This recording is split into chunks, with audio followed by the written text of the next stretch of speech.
We are your local election headquarters. The stage is now set in the race for Arkansas's 2nd congressional district. It includes the capital city.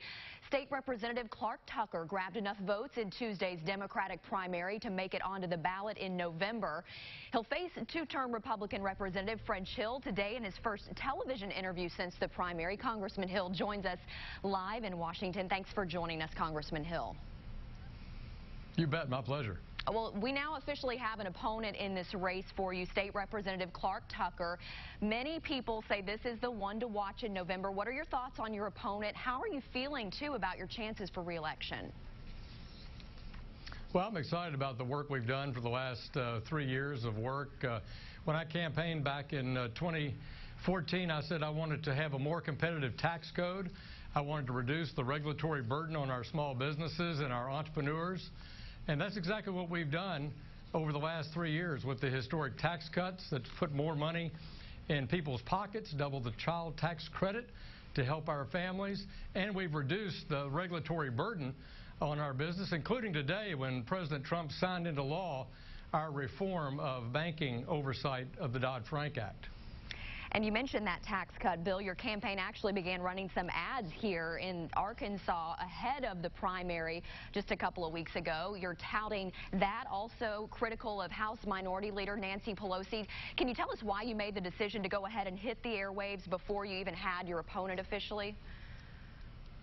Sure. Well, I think this is the whole race is around. If we elect more Democrats, we're going to get Nancy Pelosi as Speaker. And Nancy Pelosi has said she wants to roll those tax cuts back. She wants to roll those regulatory right-sizing efforts back. And so that's reversing the course of the last 3 years that had produced so much good result in moving our country forward economically, particularly with the tax cuts and regulatory reforms of the last 15, 16 months. And while we have you, I want to talk about the reports now that the Trump administration could be looking at a possibility of bringing in unaccompanied minors to Little Rock Air Force Base. At least they'd be held there from the southern border. Do you agree with that idea, or maybe the broader policy of holding and separating these migrant families?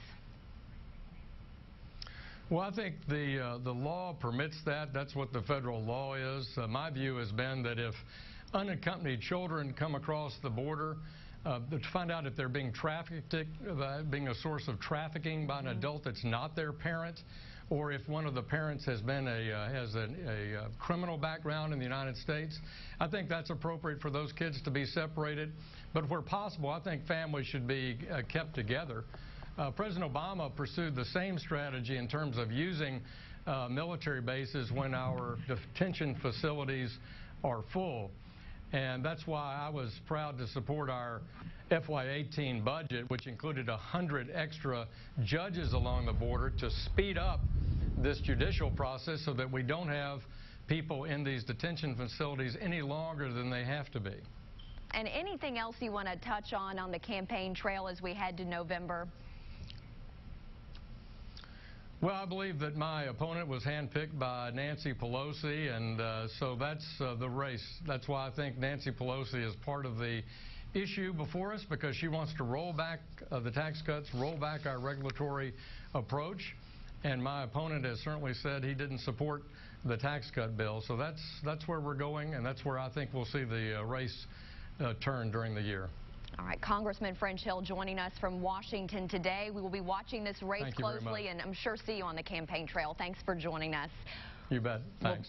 We'll be right back.